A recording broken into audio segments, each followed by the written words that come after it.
you're not in network, sir. So your voice is getting fluctuated. Yes, sir. Yeah, Shivam is recording it. Okay, please start the meeting now. Anam, please start the meeting.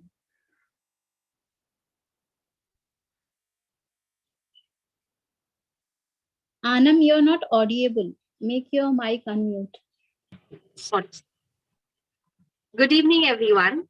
This is your host for today, Anam Sheikh, an alumnus of B.N.N.College, and welcome to the workshop on a 15-day national level e-workshop on UGC Net, Jrf and English. Organized by Department of English under the patronage of Padma Shri Anna Sahib Jatav Bharatiya Samaj Unnati Mandal, B.N.N.College, Bhiwandi, Mumbai. It gives me immense pleasure to extend you a warm welcome on behalf of the organizer, Principal Dr. Ashok Kwar, Dr. Sudhi Nikam, Head Department of English, Principal Dr. Shashikant Malhunkar, AIQAC Coordinator, who has slapped all of us for this a 15-day national level e-workshop on UGC Net, Jrf and English. Welcome everyone once again. Thank you for joining for today's workshop. We welcome you, sir, on behalf of the entire department of college. I would like to give introduction to you all about our eminent speaker, Sir Shivaji Ingole. Sir Shivaji Ingole is an assistant professor at the Department of English, University of Mumbai. His research includes a cultural study of Girish Karnad's select plays Ya Hayati and Haya Vandana.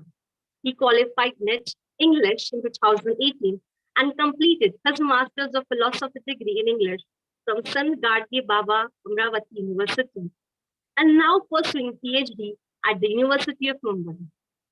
In addition, he worked as a course counselor at the Yashwantrao Chauhan Maharashtra Open University, Nasik, Maharashtra, and also he is a content writer, visiting faculty at the Institute of Distance and Open Learning, University of Mumbai, Maharashtra, India. His area of interest include cultural study, literary criticism and theory, world literature, and creative writing. He also provides guidance for Net, Set and English. Today, he will address us about UGC Net or NTGA UGC Net, which is the examination for determining the eligibility for the post of assistant professor or junior research fellowship award in Indian universities and colleges. The examination is conducted by National Testing Agency on behalf of University of Grant Commission. The Central Board of Secondary Education, CBSE, conducted the UGC Net exam till July 2018, which the NTA has been conducting since December 2018. Currently, the exam is being conducted twice a year in the month of June and December in online mode. Thank you. I will now request our eminent speaker, Sir Shivaji Ingole, to address our eager audience. Over to you. Over to you, sir. Thank you so much, Anam, for this introduction. And with introduction, you have also given the introduction of UGC Net and Jrf as well, which I was supposed to talk also. Just give me a second. I'll just present my PPT so that it will be visible for everyone. Awesome. Yeah.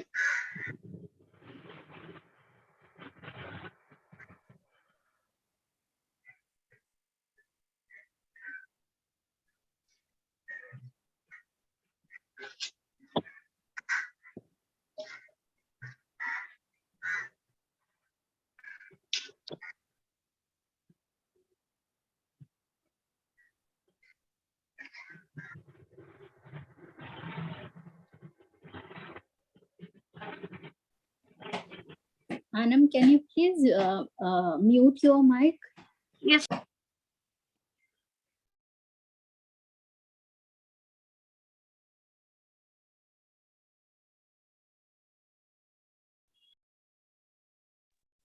I'm so sorry. I guess I have a network issue. That's why I may need to put my video off for a moment. I'll just keep it off till I present my PPT.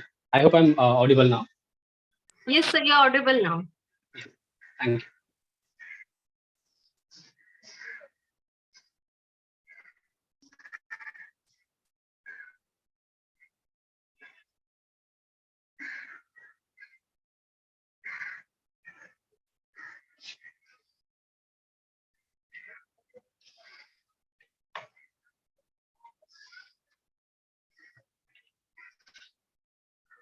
Well, I hope the PPT is visible for everyone. Yes, sir, it is visible. All right. So as first of all, I would like to thank Dr. Nikam for this really very useful event, which is organizing for the NetSet aspirants, those who are preparing for NetSet. And as we say that there are many students, many scholars are there, those who are preparing for their masters, those who are actually want to their career in teaching field, want to become assistant professor. They need information about UGC Net, and somehow, though we live in digital area, but still everyone is not aware about uh, digital facilities we have, or like maybe whatever information we should get. So as since last day we have started this event, Dr. N. Babu has already introduced you the topic, what UGC Net is, when it started, and what is the pattern. And moreover, he shared some of the strategies also how to prepare for NetSet and Jrf as well. What I will be doing in today's session is basically I'll be talking about what NetSet Jrf is. Though you know about what NetSet and Jrf is, but still I'll be talking about the difference between what Net and Jrf and Set. Then what eligibility should be followed, or what eligibility is followed for Net. What is the exam pattern, whether it is online, offline? Those who are new, beginners basically, they have not appeared for any NET exam. So it, I consider this information will be useful for them. Then, is there any age limit for category for NET or Jrf that I'll be talking about? Again, what is UGC Net Cutoff also? Most of the times we know that the results basically are declared, and we hear these two words, cut off. And then many students basically ask questions, what is cutoff, how this cutoff is decided. And nowadays again we have percentile as well. So what is this, what percentile, how they calculate percentile, and how we need to score, what minimum percentage of percentile we need to score to to qualify for Net or to qualify for Jrf. So as we all know that the University Grants Commission uh, organizes national eligibility test is again conducted under National Testing Agency (NTA). Earlier, as we know that this examination NET used to be conducted by CBS, Central Board of Study, Secondary Education. And however, as Anu also mentioned, since June 2018, it has been conducted by the National Testing Agency. So there is drastic difference between the exam before 2018 and after 2018, as I can say, or you can figure it out when you see the question paper, the kind of pattern they are following in these nowadays paper. You can easily understand that. So this NET, as we know, that national entrance test, so it is valid for lifetime, and it doesn't have any kind of validity like we have for GATE, which is for 3 years only. This test is it provides you admission for vacancies post of junior research fellowship, which is JRF, and again LS, that is lecturership in various university colleges across the nation. And this exam is basically is used to conduct twice a year, mostly in July and December. And as we see that the minimum qualification also, like most of the questions from the students are like, can we go for those who are in masters, or those who are pursuing their masters, those who are in semester 1, semester 2, and semester 3, 4, they are pursuing, they simply ask this question. So like, when can we go for when can we apply for UGC Net, or like what is the minimum qualification, or what is the minimum eligibility for UGC Net is. So the only eligibility I would say is that for general and OBC category, you need to obtain at least 55% marks in your postgraduate or master's degree, or any other equivalent course you are doing for this NET. So if you do not have 55%, if you belong to general category, then you cannot apply for NET. So 55%, which is B plus, is minimum eligibility, I would say, for. And certain caste categories we have. So for those categories, I think there's some exemption of 5%. So maybe 50% is also 50% is also valid for certain categories. But in general, you need to score 55% marks to apply for UGC Net. Now, coming towards the next second point, which is important. Most of the time, many students are basically confused between Jrf and Net. So either they are confused between what is Net, what is Set, what is Jrf. So those who are preparing, those who are beginners, they simply ask, what is the difference between Set? If we clear Set, then do we need to go for PET? Do we need to go for even Net? Do we need to go for Jrf also? So what is the difference between Set, Net, and Jrf? As we see, Set eligibility test, it is only valid for the select or the concerned test, the concerned state. So if you are from Maharashtra, if you are applying the Maharashtra eligibility test, then you are eligible. If you clear that set, you are eligible to apply anywhere in Maharashtra, in any college, any university, for the post of assistant professor in the concerned subject. So set is only for the concerned state, whereas NET, which is national level test, which is uh, you once you clear NET, you are eligible to apply across the nation in any university, college, or any institute. So that is the major difference between SET and NET. And if you clear NET, then definitely the question is that whether we should go for SET or not. So it's up to you if you want to go for SETs. Many people, many students, what they do is they for their experience, they want to go, they apply for various various set exams from organized by various states. So thus we have so many people who have they have clear set from various states. So for your knowledge, you can definitely go for various sets also, and you can clear set as well. But if you clear net, then definitely you can apply anywhere in across the nation. Now, what is the difference between JRF and net? As we all know that JRF stands for Junior Research Fellowship. So the only difference, there is no major difference between JRF and assistant professor. The only major difference is that JRF demands more score percentage than UGC Net, which is why a student tends to work harder for clearing or reaching the JRF cutoff as compared to net. Now, what is JRF cutoff? What is net cutoff?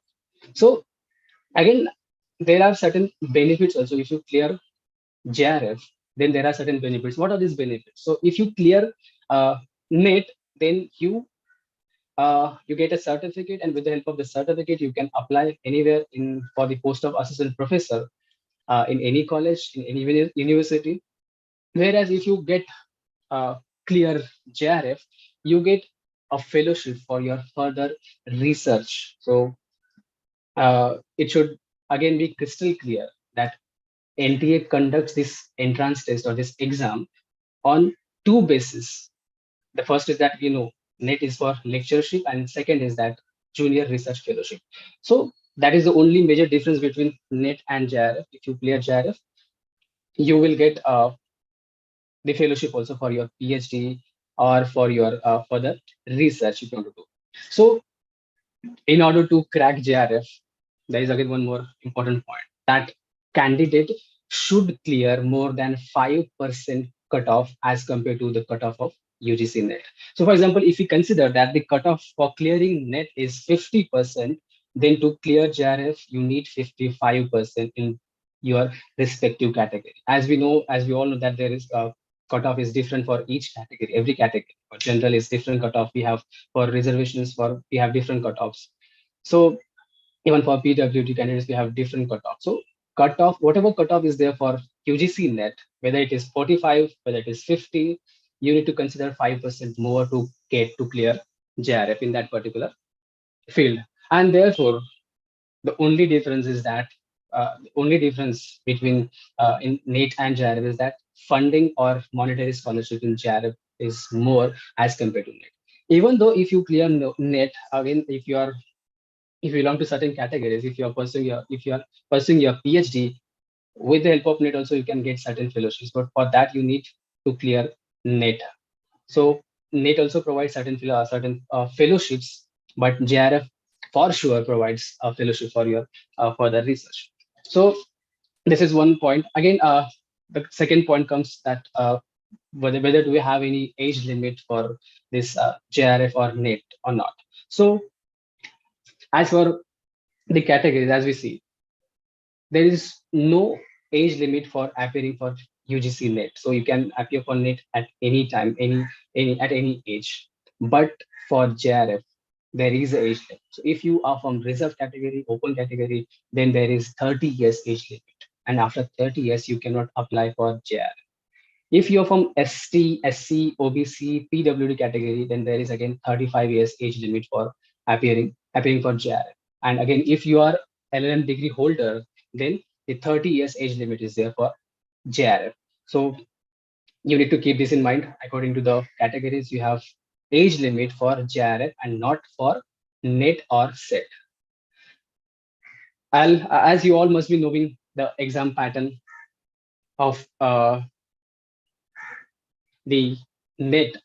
Earlier it was offline, but nowadays we are having computer-based tests, CBT patterns we have. So we have online exam pattern where we have two papers. Paper 1 is general studies and paper 2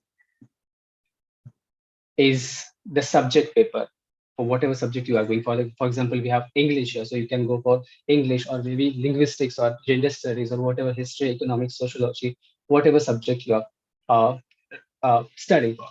So as we see, this paper 2 is a subject-based paper, as I've already said, which consists 100 MCQ questions, which are multiple type questions, multiple choice with a single correct answer. And each question consists of 2 marks. And this paper covers the entire syllabus of master's degree subjects selected by the candidate. And again, we have a special syllabus provided by UGC also for preparing for UGC Net, that we'll be talking about what the paper 2 syllabus is in detail.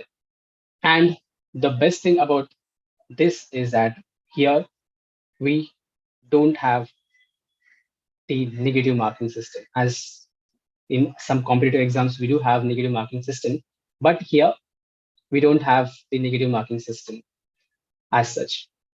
So I am trying to move the PPT, but I guess it's not getting changed.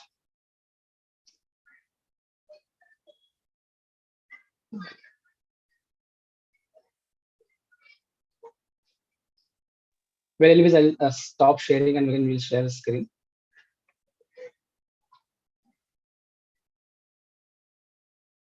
So you must be having a title down. There must be there. Stop sharing.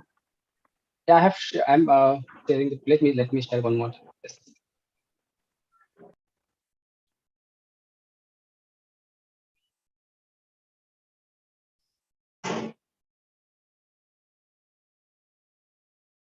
So where the PPT is open, there the option is there. Yes. I'm trying to do the same. Since Okay, the PPT is quite lengthy, so maybe it's like it's like, okay.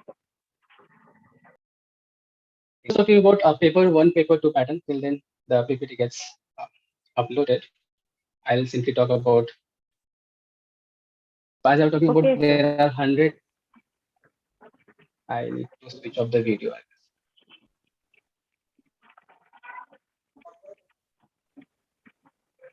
Okay. Is my voice clear now? Yes, sir. You are now audible now. Okay. Yeah. So I was talking about paper 1 and paper 2. So paper 1 has 50 questions, as yesterday only Dr. Babu mentioned, but still I'm just repeating certain things. And paper 2 has 100 questions, which I will not be talking about in detail.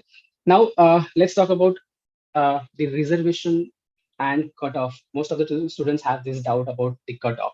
So for each category, as there is different cutoff, as I have already mentioned. So for general, if you simply consider general category, so for general category, if you consider simply 60 is the cutoff for clearing net, then 65 is for Jrf, and simultaneously again it will be cutoff for 50, or maybe for SC, ST categories, again it will be 40 or 45. So cutoff will be different for each category. Now you can see on the screen that this UGC net normalization score or percentile score. Nowadays, we are having percentile, and percentile was very new for many students. They were very curious about what this percentile is, how our percentile get calculated. And most of you must be knowing what is this normalization score is. So as we know, UGC Net is like used to conduct earlier. It is used to conduct a single day session till July 2018. But seeing the popularity and increase in number of aspirants appearing for NET, so thus NTA has decided to conduct this UGC NET exam on various dates in 2 sessions from December 2018. And that's why if the exam is conducting in various sessions, definitely we need different question papers. The question level also, difficulty level also will be different. And that's why there will be different, as I said, there will be different question patterns, there will be different question sets as well. So this normalization basically used for calculating the marks of the students so that no one will get the benefit of the easier level, or maybe no one will get even a kind of most difficult paper. So to calculate that, to evaluate the performance of the candidate, NT has come up with this new procedure, which is normalization. Now, what is normalization? So normalization is basically, it's a procedure, is an again established practice for comparing aspirants' score across multi-session papers. So for example, there are 2 sessions or 3 sessions. So they simply compare the aspirant scores, whatever the score aspirant get in different sessions. So even NET also uses the percentile equivalence for normalization of the across sessions or various sessions. So as we see, the very main objective of this UGC NET normalization procedure is to ensure that the aspirants are neither benefited nor disadvantaged due to ups and downs in difficulty levels of the exam. As we see, sometimes many students have heard that they say that in the first shift, the question paper was quite easier, but in the second shift, as compared to first, it was very difficult. So they need to manage this difficulty level, but still this normalization is for that.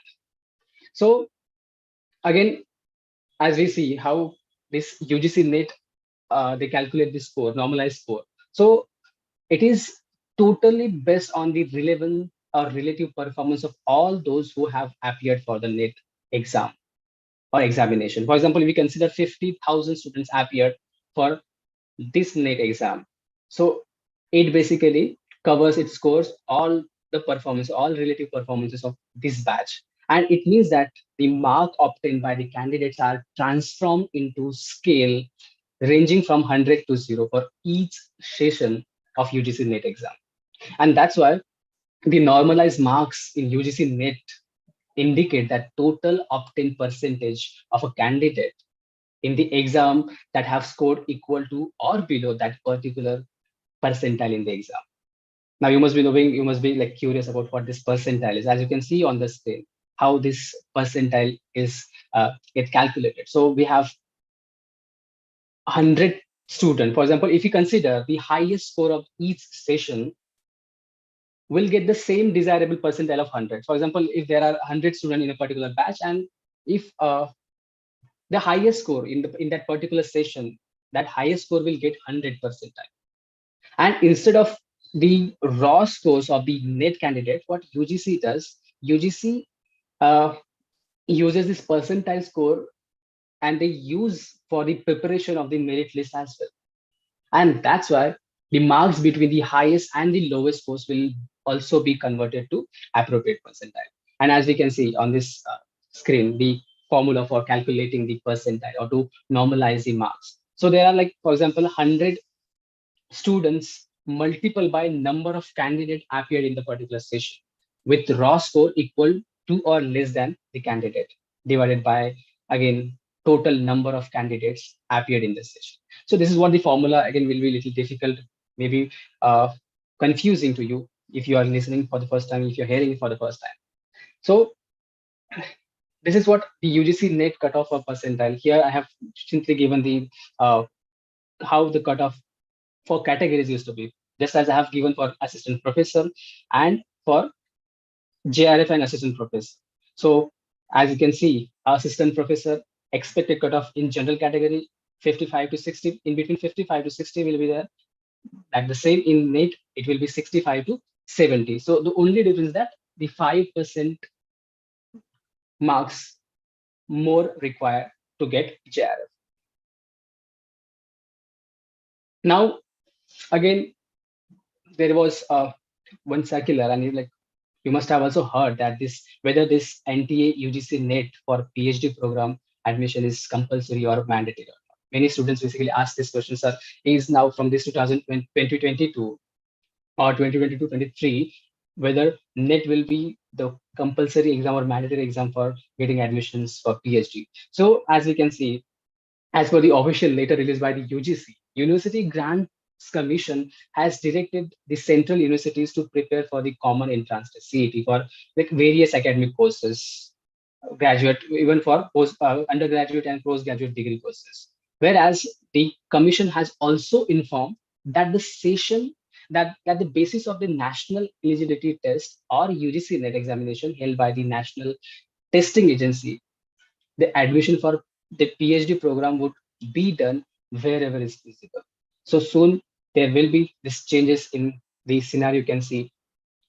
So instead of just worrying about whether NET will be compulsory for PhD or not, better we need to focus on our preparation and get the result as early as possible. So I'll take a liberty to talk about one more topic which is not actually mentioned in anywhere in the brochure or a booklet or this event title as well. That is GATE.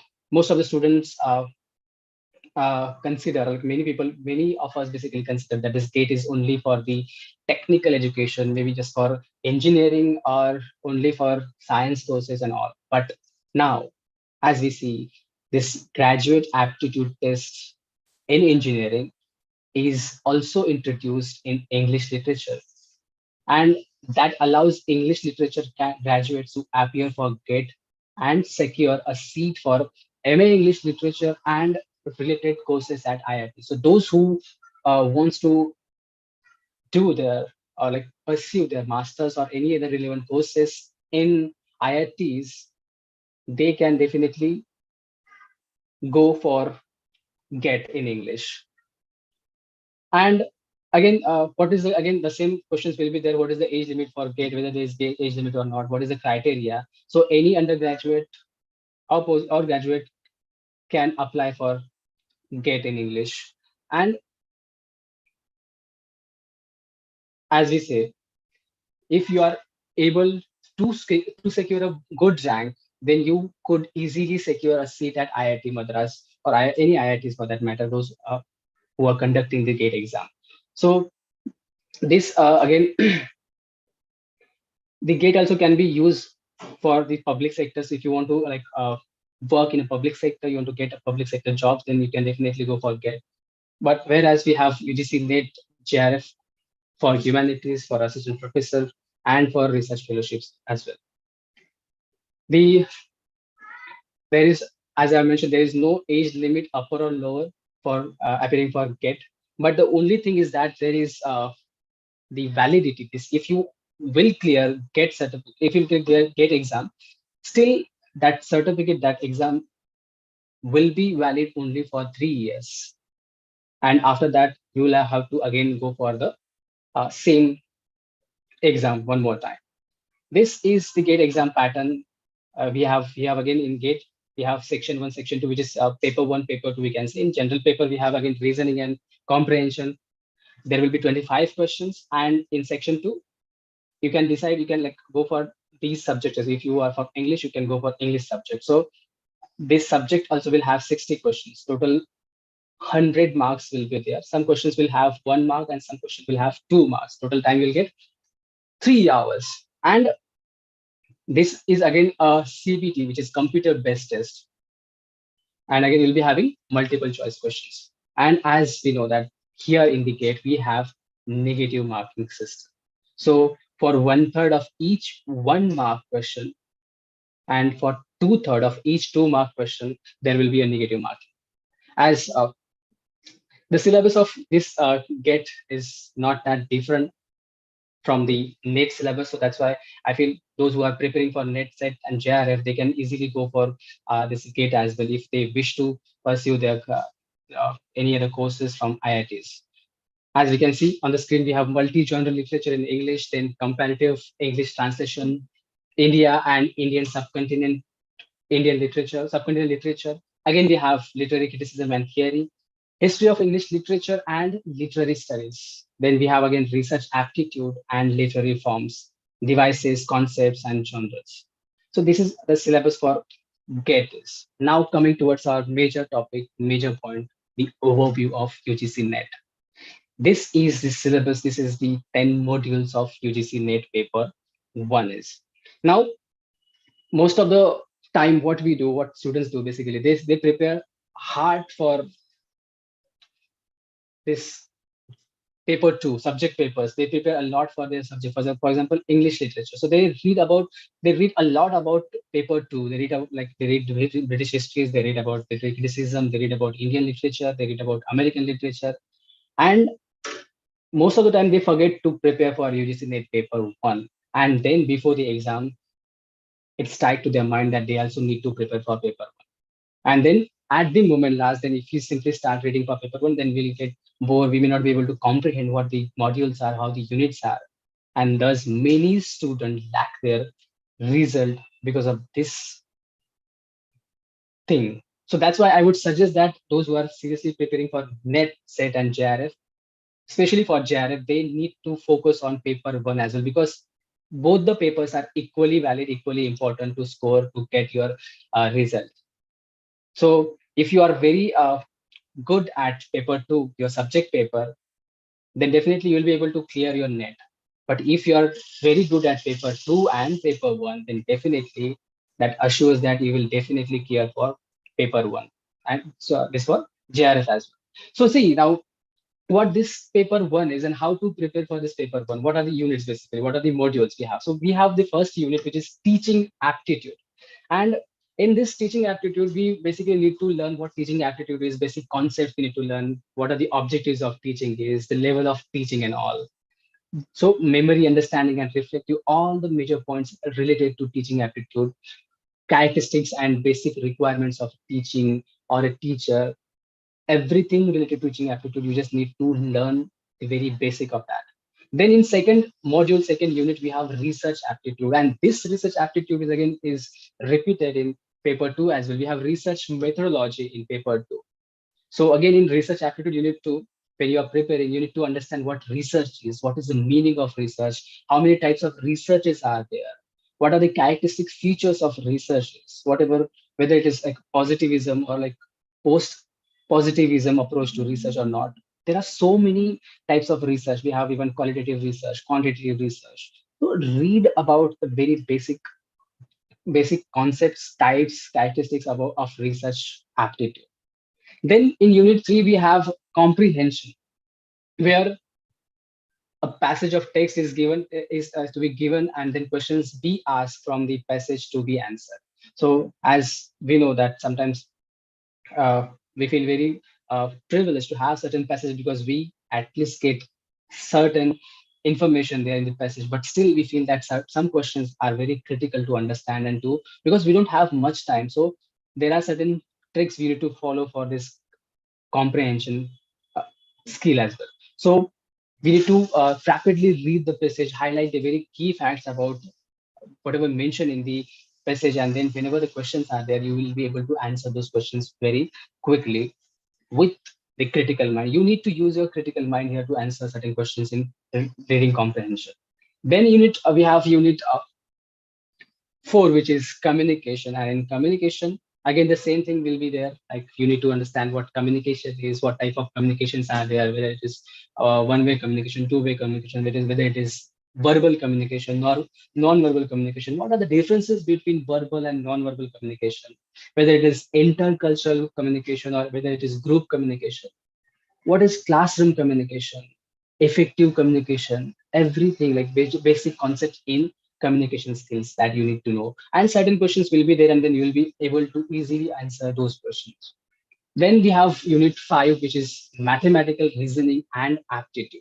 So most of the students, including me, basically feel that mathematics is not a cup of tea for them. It's very difficult because since once they cross their matrix, then after that they lose their touch with the mathematics and reasoning, and thus many of us feel that mathematics is very difficult to solve, too difficult to answer. And that's why whenever you see the very first question and the question is on mathematical reasoning, then we lose our hope, we lose our confidence. But here again, if you still are preparing for net set, if you simply focus a little on mathematical reasoning, if you simply follow certain strategies, if you simply watch certain videos on YouTube about mathematical reasoning, you will definitely be able to solve all these questions. So what kind of questions basically needs to be there? They simply ask fraction, time, distance, ratio, proportion, percentage, or profit, or loss, interest, and even discounting or averages. So these basic types of questions is used to ask in this question, in this paper one, where you'll have 5 questions on this. 4 to 5 questions will be asked on this module. So skipping this module will not be or would not be a good idea. Then again, we have the sixth unit, which is logical reasoning. Somehow we feel interested while solving these puzzles. So for them, definitely logical reasoning is one of the interesting module or unit we have in paper one. So again, here we need to understand what is the structure of the argument, how arguments are formed, how structure of the categorical prepositions are there, what is the mood and figure, what is the formal and informal fallacies, use of language, how they use language also. Like there are certain blood relations also you can see. There are certain diagrams also say, Venn diagram also you see. You need your critical mind to answer these and your logical mind to answer these kind of questions. So there are sometimes connotations are there, denotations of terms are there. And the classical square of opposition also is used to ask in this module. We have again the evaluating and again distinguishing deductive and inductive reasoning we have in this module. Again, analogies, as I have said, Venn diagrams, simple and multiple use of established validity for arguments also. So these kind of questions are dealt in this unit. We need to understand the unit, the module, and the basic of the model.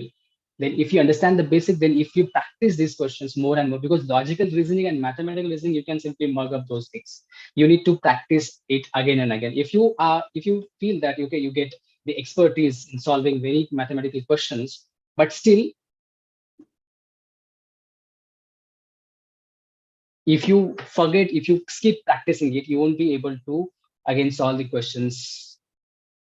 For that, for mathematics, you need a repetitive practice. So you can do the practice regularly or whenever it is required. Then we have unit 7 in paper 1, which is again information and communication technology, ICT.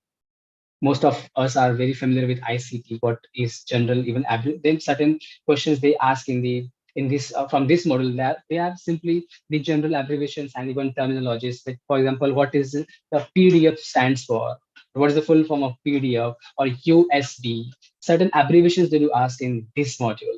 And again, basic of the internet or internet, maybe again, whatever applications we use, like email we use audio, video conferencing, digital initiatives in higher education and all. So all these kind of questions basically are covered in information and communication technology. So you just need to know the basic of the ICT and certain abbreviations. You will be able to answer questions from this module as well. Then we have the 9th module, which is people, development, and environment, where the questions will be on the human and environment interactions. Then again, anthropogenic activities and their impact on environment will be there. Environmental issues again will be dealt here. So for example, we have like local, regional, or global issues like air pollution, water pollution, soil pollution, noise pollution, kind of, or waste pollution for that matter, solid, liquid, biomedical, hazardous, electronic waste. Even climate change and socio-economic and political dimensions also are covered in this unit. So if you are preparing for the whole paper, you need to prepare for every single unit separate. And then last module, last unit we have here is higher education system. And in higher education system, we have the institutions of higher learning and education in ancient India. How many universities were there? Like, what are the educational laws are there? What are the provisions of the UGC for the higher education level is there? So everything related to higher education system is here in this unit. For example, we have oriental or conventional and non-conventional learning programs in India. So what are the orientational or conventional, non-conventional learning programs are there that we need to read, we need to understand that. And again, there is a professional, technical, and skill-based education also. So everything related to skill-based or education, higher education mostly. So see now, like sometimes what we do, we simply prepare for a couple of units from this unit, and we feel that, okay, we have studied a lot, and now we'll be able to answer those questions. And most of the time, what we do is we simply skip certain units from these this paper. So what will happen, as we see that from every unit, there will be 5 questions. So if you are preparing for that matter, if you are preparing for only 5 first unit, then you'll be able to answer 25 questions. Only 25 questions you'll be familiar with, and the rest 25 questions you just need to guess the questions and answer. For example, if you are preparing only 8 units, then you'll be able to only answer 40 questions, and you'll be again need to guess 10 questions. But if you are preparing for all 10 questions, the possibility is that you'll be able to answer all 50 questions. And our majority is basically we need to go for all 10 modules. And sometimes we feel that teaching aptitude is very easier for us. Maybe research aptitude is for very easiest for us, or maybe communication comprehension is very easier for us. We read a lot, we read again and again about these topics, but again we skip whatever topic we feel difficult for us, or maybe whatever boring for us. For that matter, mathematical reasoning, we have our data interpretation we have. So if we are not good at that topic, we basically skip those topics. But I would suggest we should not skip any single topic, because every topic, every unit has equal number of questions in the paper, and we need to mark most of the questions correct.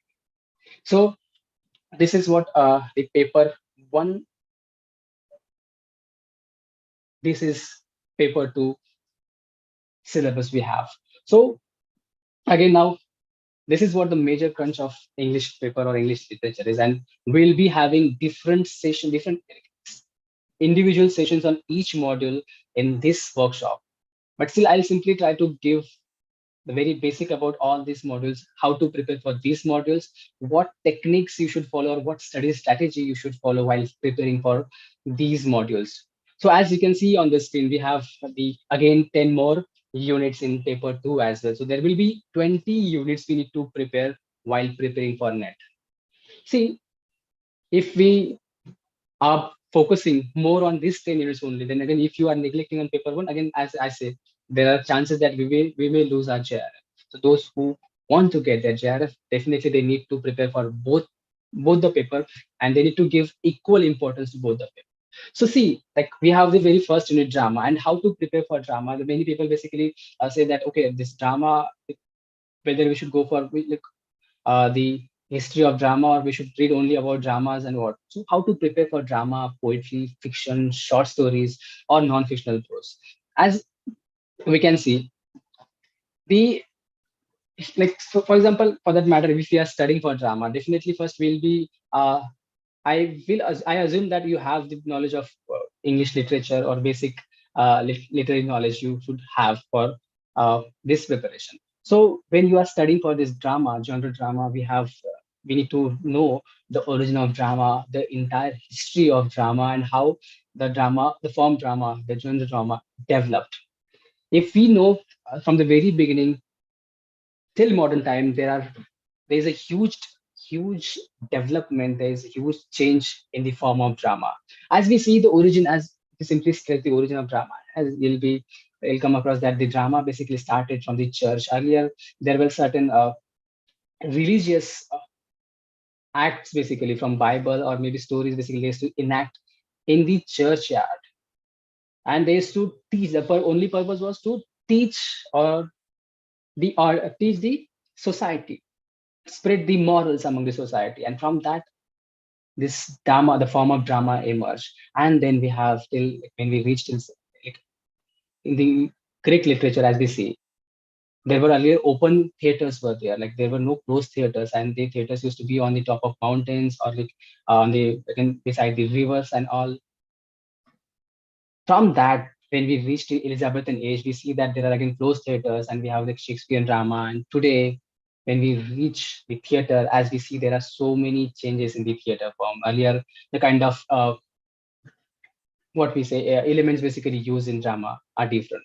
So when we are studying drama, again, drama can be studied from two perspectives: there's drama on the page and drama on the stage as well. So if you consider drama on this stage, then what drama on this stage is? Drama and whatever other elements are used, like drama, again, stage is there, and other mask, costumes, music, lights, and all. These are the dramatical elements on drama on this stage. Whereas drama on the page, again, we have different elements, different characteristics. Like for example, we have plot, character, diction, thought, melody, subtitle. These are the elements of drama on page. So again, when you study drama, we have again, there are types of dramas as well that you all are aware about. Like you must have read comedies, you must have read tragedies as well. Then tragic comedy, melodrama, these are the types of drama. As you see, like you must have read Aristotle, where we see in the Greek criticism. Earlier, there were only two forms of drama, that was comedy and tragedy, and pure comedy and pure tragedy were there. So if you see that there were no mixture of tragic comedy, there were no mixture of comedy in tragedy and tragedy in comedy. So they were very pure form. But when we reach the 17th century, we reach Elizabethan age, we have Shakespeare, who again wrote tragedy comedy as well. So there are mixture of comedy in tragedy and tragedy in comedy. So that is considered, that is what called tragedy comedies. And again, melodramas. So try to understand the types, the forms of drama, and then certain dramatic elements, as I have mentioned. Separately, you can study then comedy, the types of comedies. You can simply make a list of all the comedians, or at least a list of certain comedies, and try to understand comedy separately, so that you won't get confused between tragedy, comedy, melodrama, and tragedy comedy. So that if you divide this portion into pieces, into again smaller units, then you will be able to understand the unit very properly, very often. Second, again, we have poetry. Also, the same applies to poetry from the very origin till the modern time. As we see, there are many types of poems. As I come across while reading that there are 168 types or forms of poems are there, or poetry is there. So definitely we must not have heard at, or at least read all forms of poetry, but some of major forms of poetry we must be knowing, like we have sonnet, we have ode, we have lyric, and many more we have. So as far as poetry is concerned, from the very beginning till the very modern time, and the development in the genre poetry, and the major poets, their major poems, some important quotations from the poems can be asked again in the NET exam.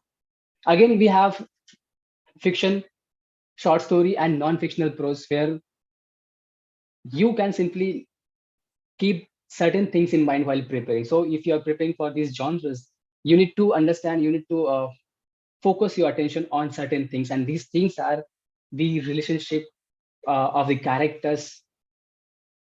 Like as you can see, these key points you need to keep in mind while preparing for while reading any drama, any text, any literary text. So first thing is that publication year and publisher you need to keep in mind, because most of the time they ask questions on in which of the following year so and so work was published, who was the publisher, like in which magazine so and so poem was published. So publisher and publication details are really very important while reading these genres.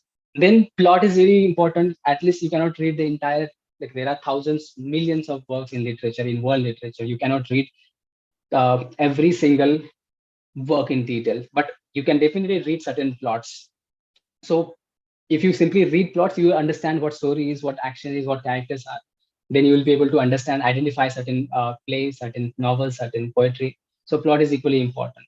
The third point that you need to keep in mind, or at least focus on, which is characters and relationships. So by mistake, I forgot to add EH in character. So characters and their relation. Most of the time, the questions are there in UGC Net paper, as you can see that they ask questions on the characters, which are the following character is from which play, or they will simply ask questions, match the following pair. So in one column, there will be certain characters list, and in another column, there will be the list of the plays or the novels. So you need to understand from which play or which novel the character is. So for example, there will be 5 to 6, 4 Shakespearean tragedies and 4 Shakespearean characters. Or sometimes there will be again a match the following question. Then they will simply ask the one time they will simply in one column they will simply ask the characters, and in second they will simply ask about the author. So who created what character? That you need to again. That's why characters and even their relation with other characters and their relation with text also equally important. Acts and scene. Why it is important? Because as we can see, many times they simply ask how many acts are there. As we see the structure of tragedy, earlier, there used to be 5 acts, and then to 3 acts, then 2 acts, and then 1 act also. So sometimes they ask questions on the act. So in which act the soliloquy by Hamlet is there, or maybe the in where basically the second act opens, or where the second act ends, or what happens in second act. They can ask certain questions. There are certain questions already asked in this. That's why acts are equally important, and scenes also are equally important. If you understand acts, if you are reading the text thoroughly, then you will definitely understand what are the things basically are portrayed or narrated in these acts and these scenes. Then the second point is setting or place of the text is. So where the text is set, where the play is set, where the novel is set, or for that matter, if you consider a short story is set, the setting is also equally important. There are certain fictitious settings created by certain authors, as we say, Sussex, Wessex, even Arkin also have created one more fictitious setting. If you know that you can, the name of that fictitious land, you can put in the chat box below. So setting, they ask questions on setting as well, where the novel set in, where the play Hamlet set in, where certain short stories set in. So setting is also important. Place is also important. So keep these key points while reading these plays, novels, poetry, and all. Symbols, themes are also equally important. Sometimes they ask questions on themes and symbols. So when you are preparing, when you are reading about these plays, their summaries or detailed about those things, those plays, keep in mind the symbols, the themes used in those plays, and time, in what time the story set is. Yeah, Malgudi days, right? In Malgudi days, basically he has created the fictional land. Then we have the chronological sequence of plays and characters. So most of the times, as we say, the very recent paper, there are many questions asked on this chronological sequence. So they can ask this type of question. They can ask the author's chronologies, they can ask the play's chronology, they can ask character's chronology, or they can ask poem's chronology as well. So this chronology is very crucial, very important to understand. And most of the students basically have this doubt how to, because keep their publication years, their chronological details in mind is little difficult. For that, only practice can help you. So when you are reading for that, for example, if you're reading the history of English literature, you should read the history from the very chronological sequence. We do all read. Sometimes we shift from one to another. And when we are reading history of English literature, we can actually divide, the history is already divided in 2 pieces, like into ages. Like we have the age of Chaucer, then we have the Renaissance, then we have the Elizabethan age, then Jacobean age. We have then the age of Milton, or again the 18th century, again the age of reason we have. So when we are reading this history, we better keep the track of the publications also, their authors also, who came first, who came later.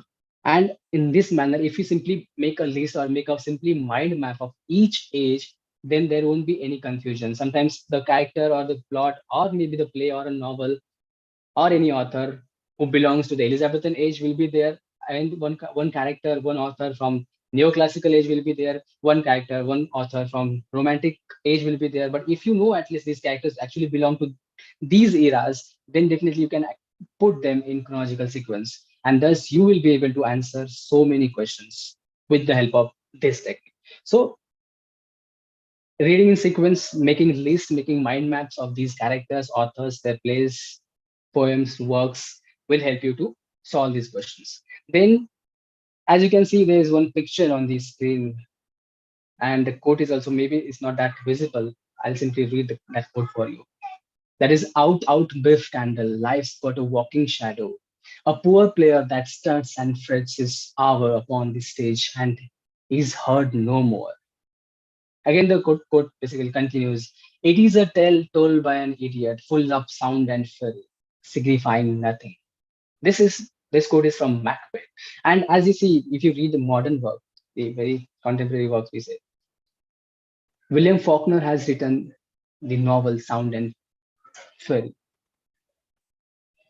This title he has borrowed this title from William Shakespeare's Macbeth. So there are so many works in literature, in English literature, in the world literature, I would say, they have borrowed their titles either from the earlier works, from other works, maybe from novels, poetry, like White Man's Burden, you say, or so many works you'll find. So what you can do, simply you can make a list of these works where they have borrowed the authors. So sometimes they have asked questions also on this fact.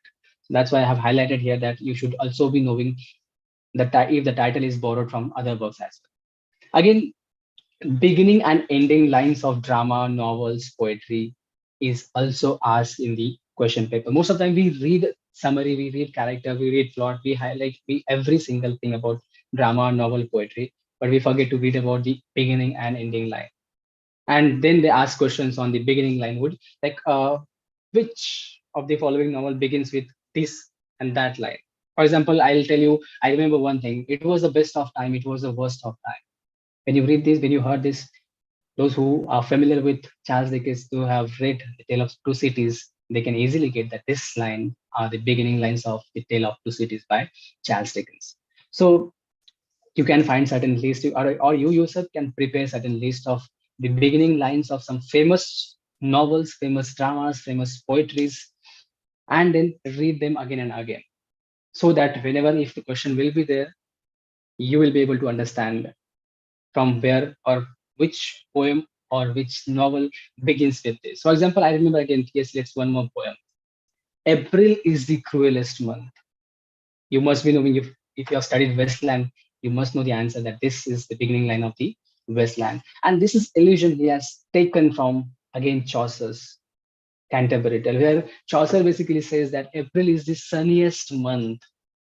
Eliot is mentioning April is the cruelest month because he is actually talking about the degradation of the modern society. He's talking about how the society is degraded, and thus April for modern people, modern society is the cruelest month, but it was actually the sunniest month for the people of the Chauceran era. So again, social, what we can say, relevance also we can find in these works, in mostly modern works. So these beginning and ending lines also you can prepare.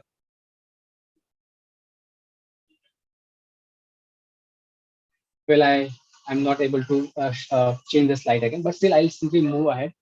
Again, we have the other modules that I was talking about.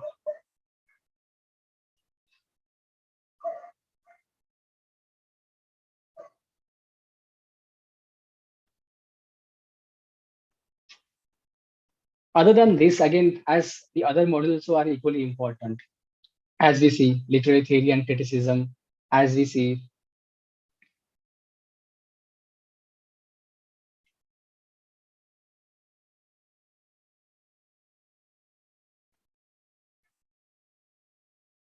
I'm just trying to change the slide, but I'm not able to. Anyways, I think there will be some issues with this.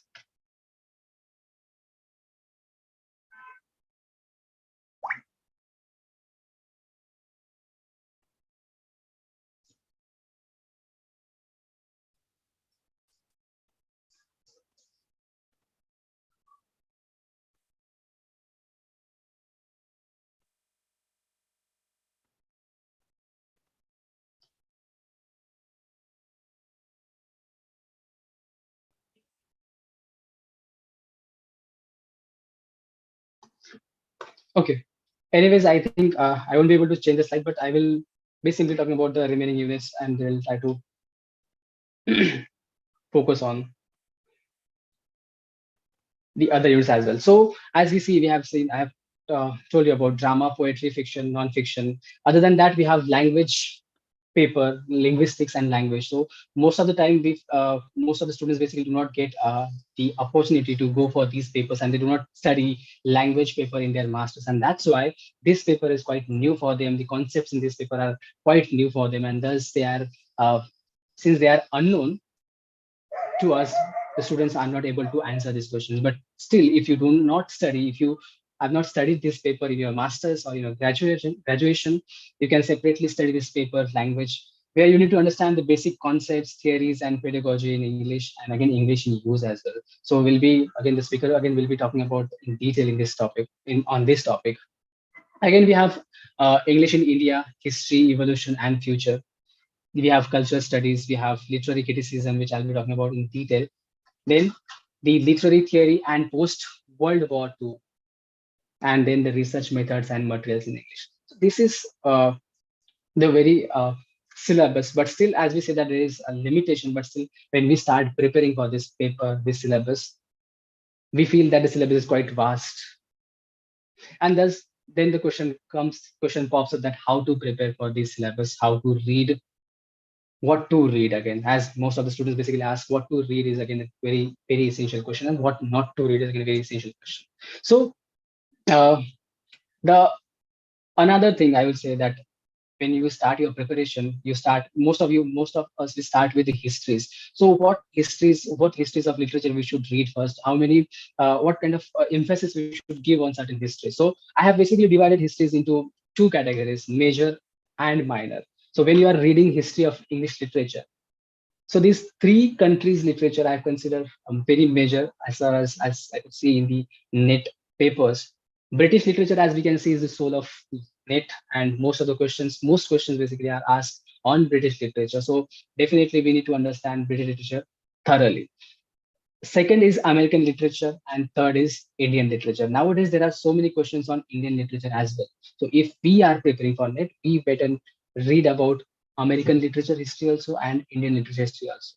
And simultaneously, to have knowledge about other literatures as well, we can read certain minor histories of literature. We can at least read an outline of these histories, just as we have African literature, we have Australian literature, we have Canadian literature, Russian literature, French literature, German literature. So many times questions are asked on certain authors, certain texts from various literature. So if you are only reading, if you're only focusing on British literature only, then we won't be able to answer certain questions which we have not read. So we need to read or consider world literature as a whole, and need to understand that first.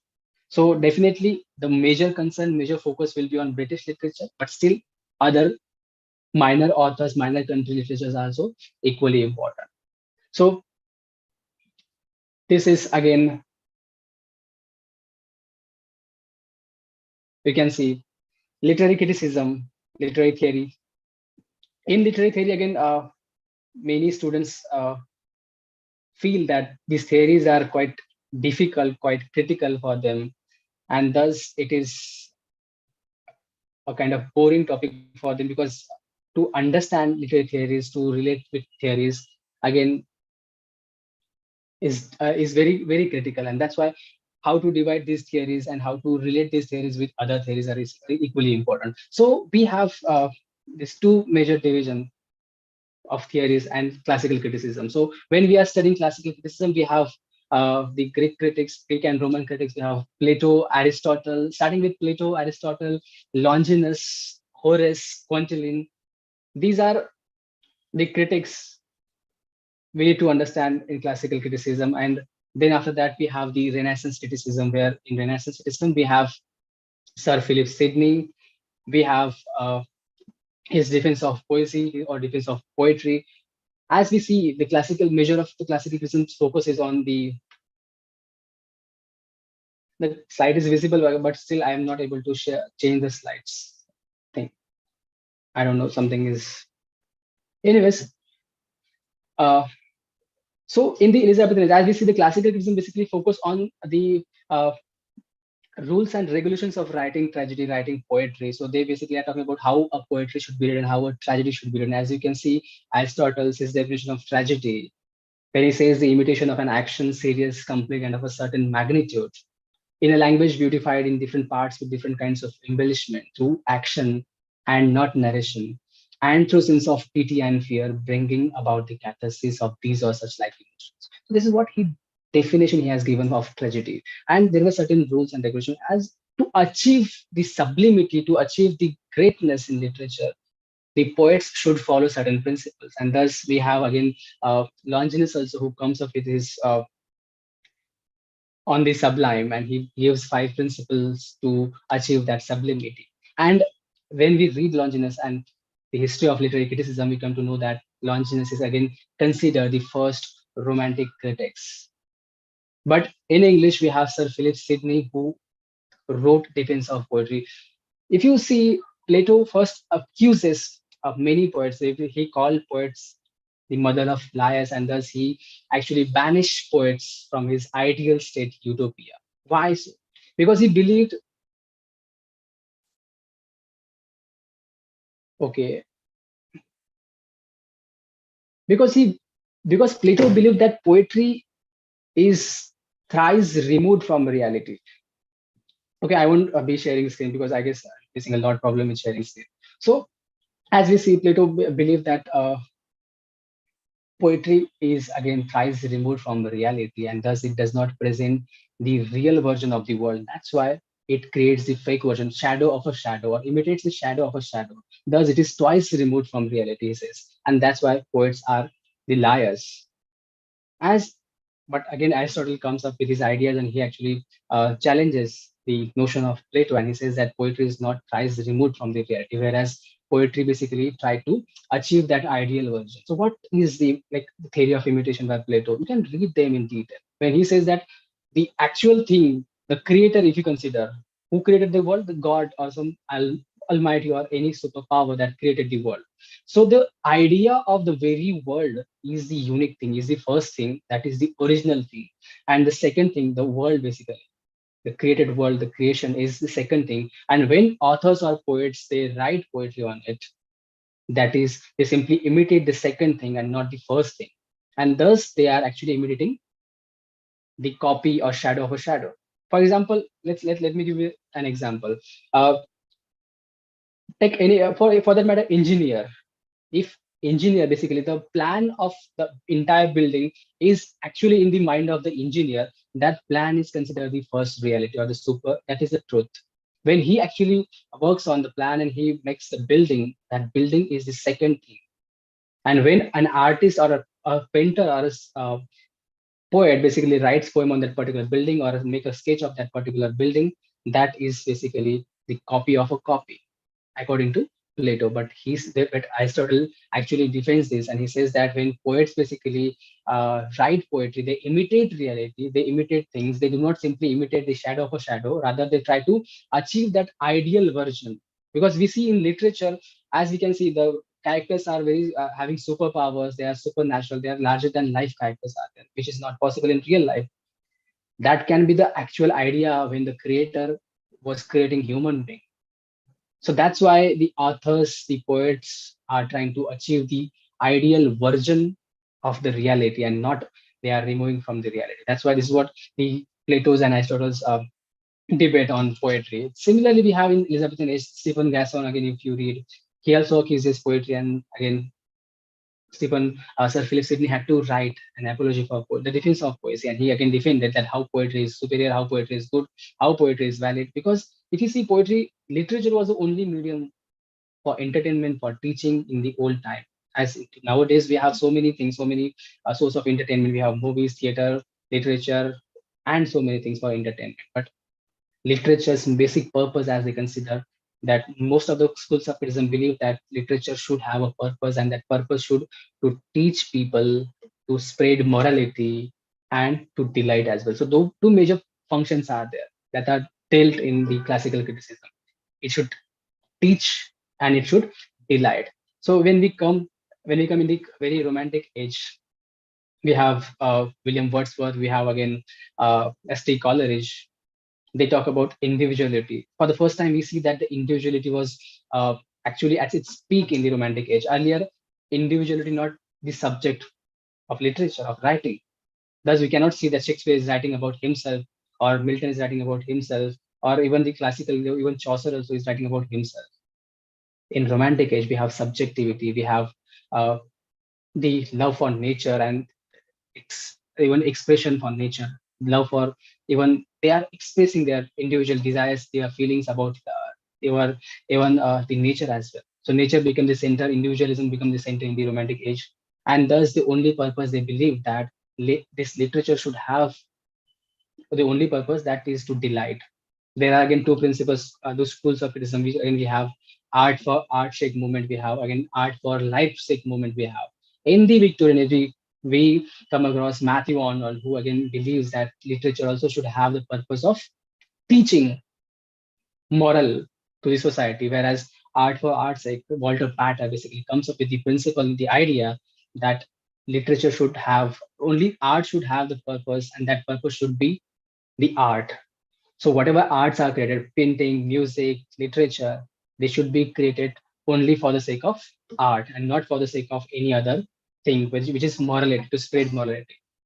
So this is what then we reach to the very modern time. We have the uh, T.S. Eliot again. We have who is talking about the tradition and individual talent, how tradition basically matters, and theory of impersonality. So many critics are there in classical criticism. You need to know the critics, their concepts. So while preparing this for classical criticism, you can simply make a list of all the critics, their concepts, what they talk about, whatever their critical works are there, and the basic meaning of their concepts, terms, and whatever examples they have given. For example, if you study Samuel Johnson, Dr. Samuel Johnson, again, his preface to Shakespeare also matters. Sometimes questions are there on preface to Shakespeare also. If you study John Dryden as a critic, then again, certain questions on their John Dryden's criticism as well. As we study, like when you are preparing, when you are studying the separately as a genre. So while studying poetry, Shakespeare comes and he says that, okay, I have 154 sonnets for you to study. Again, when you study drama as a genre, again Shakespeare again comes there and again says that, okay, he has written 37 plays. And again, for that matter, if you simply study John Dryden from poetry point of view, again his poems are there. From drama point of view, again his dramas are there. Again, he's a critic as well. So there are certain critics, those who are poet, those who are author also. So there are different perspectives also very important to study. So this is really important to focus on the various aspects of the authors, because in modern time, even from the Elizabethan time, we have versatile authors. They even write dramas, they even write poetry, they even publish certain critical essays as well. So reading this will help you to answer certain questions on their works. Then in modern age, we have T.S. Eliot. T.S. Eliot's criticism. Then comes after T.S. Eliot, we have the new criticism, and then it begins the era of the revolutionary era of literary theories. And then we have the theories of like new criticism is there, then moral formalism is there. Then at least you need to understand the very basic of what new criticism is. As we see earlier, the classical criticism major focus on the writing, and whereas the theory's concern is on reading, on interpretation. So now the focus is shifting from the author to the reader, as we can see. In new criticism, I just come up with this idea, practical criticism and new criticism. And he distributes a piece of paper, maybe a poem, amongst his students, and he asked his students to interpret the poem. And surprisingly, every student's interpretation was different. So he come up with the idea of 4 kinds of meaning. So according to him, there are 4 kinds of meaning: tone, intention, feeling, and sense. Then after new criticism, we have formalism. And what is this formalism? What we should know formalism? The very word of formalism tells us that it is the study of a form. And now a school of criticism or theory, philosophers basically, they believe that art, literature should be studied from their forms perspective. Their forms are important. Their forms provides meaning to the text. So now meaning matters in the recent year. meaning matters in the theories. So how we can get the meaning? In new criticism, there are 4 kinds of meaning. In formalism, meaning is provided by the forms. So we have again T.S. Eliot again in new criticism. We have I. Richards in new criticism. William Emerson's, whose essay 7 types of ambiguity, he comes up that there are 7 types of ambiguities in literature when you read, when you interpret things. So read about that. F.R. Lewis is also there in formalism, moral formalism. Then after moral formalism, again we have this Russian formalism, where Schlossky, Mukhorgsky, Jakobson, and Bakhtin school is there. So separately, if you are studying all this theory, if you simply divide these theories into pieces like Russian formalism, make a mind map, make a chart, make a table of the theorists, their principles, their works, then it won't be difficult, it won't be confusing to you, and you will be able to at least understand and answer certain questions. Asking questions won't be that difficult on literary theories and criticism, but the thing is that you should be knowing which of, like, who is associated with what theory. For example, if the question will be like, which of the following theorists is associated with Russian formalism, and then option will be like Viktor Schlossky, we have Mukhorgsky, we have Jakobson, and the fourth option will be F.R. Lewis. If you have studied F.R. Lewis and you know that F.R. Lewis falls under moral formalism, then you can easily answer this, that okay, these are the Russian formalists. Then again, after that, we have the reader-oriented theories, where we have phenomenology. We have again so many philosophers. Like, even at least you should be knowing their names, their principles, their theories. We have Edmund Husserl, we have Heidegger, we have Gadamer, we have Hans Robert Joss, Wolfgang Iser, Stanley Fish, Michael Reputed, David Bleach. These are some of the thinkers, some of the philosophers. They come up with their ideas in reader-oriented theories that also need to be, their individual essays are also published. You should be knowing the publication details, whatever is mentioned in that, what is the soul of that particular essay, what concepts they are actually trying to explain in their essay. That you need to understand.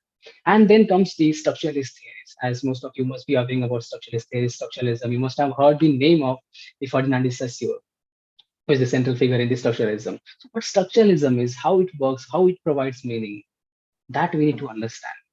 So according to structuralist philosophy, that structures basically provides meaning. As we see in the new criticism, there were 4 kinds of meaning. Formalism, forms were provided meaning. Structuralism again can be extension. We can see it's kind of extension of formalism.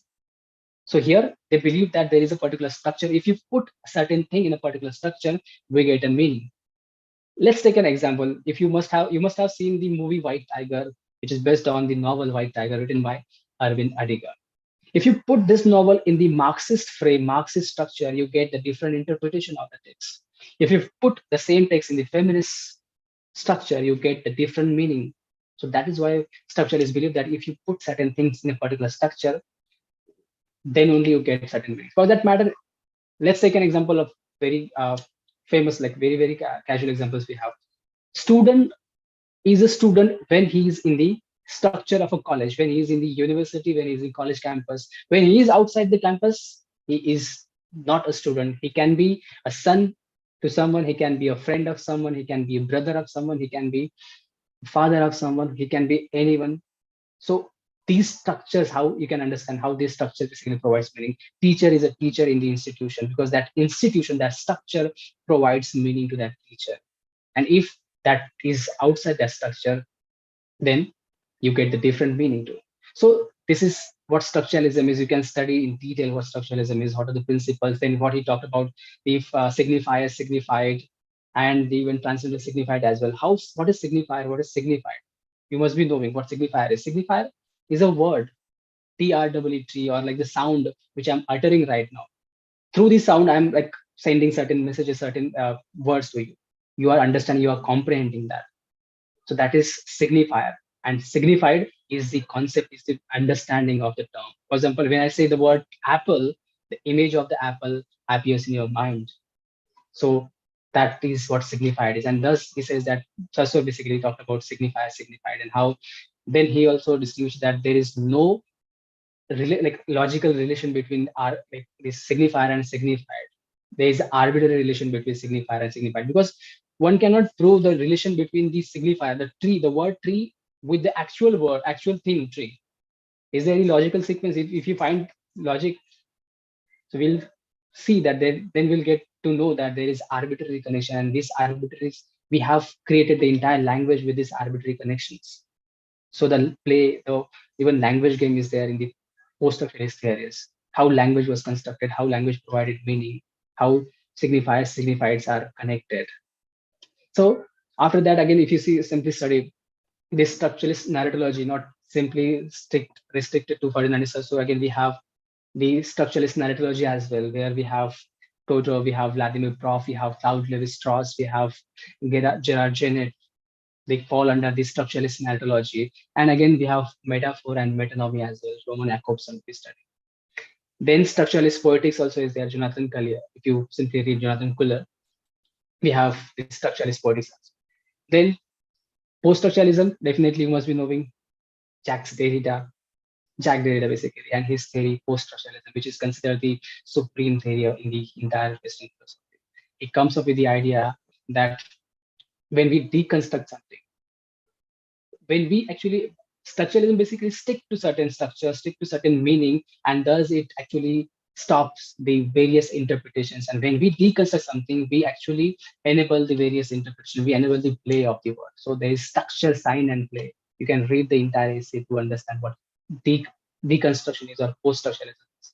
Similarly, there are again Marxism is also there. Even Marxism, you can divide Marxism into two pieces, like structuralist Marxists and again new left Marxists, and make a list of these philosophers, those who fall under the Marxist theory. Like we have Soviet like realism, we have George Lucas, Bertolt Brecht, we have Frankfurt School, we have Theodor Adorno, Walter Benjamin, they fall in the Marxist theory. And in this structuralist Marxists, we have again Goldman, we have Luis Althusser, who comes up with his idea, ISA, RES. When you are studying Althusser, you should be knowing what ISA is, what RES is, the repressive state apparatuses and ideological state apparatuses. Friedrich Engels, even Terry Eagleton is there, Raymond Williams is also there, Frederick Jameson is also there in Marxism. So when you are preparing these philosophies, these schools of criticism, these theories, better to know the philosophers and their critical works and the concepts they are basically proposing. Feminism, if you come, again in feminism, we have four waves of feminism. The first wave when feminism started with Virginia Woolf, Simone de Beauvoir. We have second wave, third wave, fourth wave, even Marxist feminism, French feminism, pink feminism. There are so many things to read about feminism too. So these theories are separate unit, I would say, to study. And once you understand, the best part of these theories are that once you understand the very basic of all the theories, you don't need to read again and again about these theories. You just need to revise the important points. Just as if you simply read about the works, there will be again thousands of more works in literature. But theories are the same. Theories again, there new theories will come. But whatever theories are there, the theories will remain the same. And that is the benefit, that once you understand theories basic, you don't need to again read them again and again. Simply, you just need to polish them before your exam and all. So this is again, we have post-structuralist theories. If you talk about after post-structuralism, we have the psychoanalytic criticism. Psychoanalytic theories are there. We have Sigmund Freud, Carl Gustav Jung, we have Jacques Lacan, Julia Kristeva. All these philosophers, all these thinkers basically fall in the psychoanalytic criticism. They come up with their ideas. Deleuze and Guattari is also there. Try to at least know these philosophers, try to at least know their concepts. American deconstruction is also there. We have D-Man, we have Geoffrey Hartman, we have Barbara Johnson in American deconstruction. So we know about Jacques Derrida, but are we aware about the American deconstruction also? We cannot read everything, but the thing is that whatever syllabus, whatever portion we have, at least we should be knowing something about everything. Not everything about everything, but at least something about every unit. If you simply skip these portion, we won't be able to answer the questions asked in the exam. So these are again theories. After theories, I had actually on my PPT certain points to ponder, which are very important while studying these, while preparing for net sets. So these points were simply the study of genres, as I already mentioned, differently. Poetry, drama, novels, essay, critical essays are there. Then linguistic also I've talked about. Literary terms is also important. So what we do, like sometimes certain questions on their literary terms. We read certain theories and we feel that theories are very difficult to understand because literary terms are there and literary terms are critically used there. So they are not simply the difficult words for us, or not simply the diction, but they are critically what we have intervened meaning there. So literary terms, for that literary terms, we have like glossary of literary terms, we can prefer Oxford Dictionary of Literary Terms, we have M.H. Abrahams, we have basic things about about all the genres. For example, even you are studying drama, then what is plot, what is character, that simply we know. But what is hamartia, what is anagnosis? If I ask you, some of you again will get confused. What is hamartia, what is peripecia, what is catharsis? These are the literary terms, and you should be knowing the very basic, very meaning of these terms. And who use those terms for the first time, that is also important. For example, objective correlative. I ask who has used objective correlative, or who introduced theory of impersonality. What is purple patch? So if I say purple patch, you should be knowing that this purple patch is a term, literary term, used by Horace in his Ars Poetica to compare with the classical works, certain lines from the classical works. Those who are new poets, those who are writing poetry, they should actually take certain examples, certain patches from the classical work, and they should compare their poetry, their writing with the classical writing. That patch, that is what is called purple patch. Objective correlative, willing suspension of disbelief. What is willing suspension of disbelief? If you have read what willing suspension of disbelief is, you can understand. Just as we watch movies, we watch drama, we read even literature, we listen music, we read text. And while watching movies, while reading literature, while listening music, that arouses our feelings. Sometimes we cry, sometimes we laugh in the movie. Most of the times we see that if the movie is quite emotional, many people laugh, many people even cry, many people laugh in this humor. Why we do so? Though, even though we are knowing that, okay, this is just a movie and the hero is not dying forever, is not dying in reality. It is just a fiction, it is just a movie. Even though after knowing that, why we cry, why we laugh, because of the willing suspension of disbelief is. So what willing suspension of disbelief is, we, for that moment when we are watching movie, when we are reading literature, when we are listening music, we surrender our beliefs to that particular performance or movie for that matter. And even though we know that this is a movie, but still we believed in that, that is what real is. And that belief is surrender our belief, that suspension, that surrendering belief is considered, is called the willing suspension of disbelief. Who coined this term, in what context, how it is used, and how it is relevant. If you have read this term, you will definitely understand what this is. Theory of impersonality, subjectivity while writing. What is subjectivity? What is objectivity? So many literary terms are there that you need to study while preparing for net. Then there are certain questions on poetic devices as well. Sometimes they ask, sometimes they simply give the lines from the poetry. Either they can ask you to identify the poem, or they can ask you identify the poetic device used in the particular line. So you can simply study minimum like 200, 300 poetic devices, minimum I'm saying. That can be maximum also. So simile, metaphor, oxymoron, so many poetic devices are there. So if you study them, you'll be able to answer, you'll be able to answer these questions. So that's why with literary terms, poetic devices are also equally important. Then again, we have one more thing you need to do. You need to manage authors and their works. So there are certain books like Encyclopedia of World Literature. If you simply read, you cannot read the entire book. You're not supposed to read the entire book, but at least you can refer the index of 5 to 7 pages where there is given, where they have given the authors and their works. So if you simply read only authors and their titles, most 5,000 authors and 5,000 works, that will also help you to answer minimum 5 to 7 questions in the net paper. Because you cannot, if you don't know, even you don't know everything about the play, novel, but at least you know that this play has written by this author, then you will be able to answer this question. So that is why you should actually make all these, like most of the authors and their works familiar to you. So you can simply make a list or follow certain index of certain world literature or encyclopedias basically. There you can simply read about the works and their titles. Other than that, we have important quotations from literary works is also equally important. As I have already mentioned that they used to ask questions on quotations as well. So they used to simply ask, April is the cruelest month. and identify the poem, then you can easily understand that this poem is from this quotation is from the Westland. There can be quotations from any text, whether it is short story, whether it is poem, whether it is novel, whether it is a play, tragedy, comedy. Recently, you can see, open any question paper, you will find minimum 1 or 2 questions on quotations there. So that's why you can simply make a list of certain quotations, prepare by yourself, read them repeatedly. At least you'll be able to solve these questions. After important quotations, we have chronological sequence of authors, works, characters, which I already mentioned. Then list of the founding fathers are also important. Sometimes they ask who is the father of what, who is the father of social linguistics, who is the father of modern criticism, who is the father of romantic criticism, who is the father of modern criticism, who invented what, who is the founding father of what. These are also equally important. And then the award-winning authors also equally important. Awards in literature also important. We have the Nobel Prize, the Pulitzer Prize. We have again Man Booker Prize. We have again Sahitya Academy Award in India.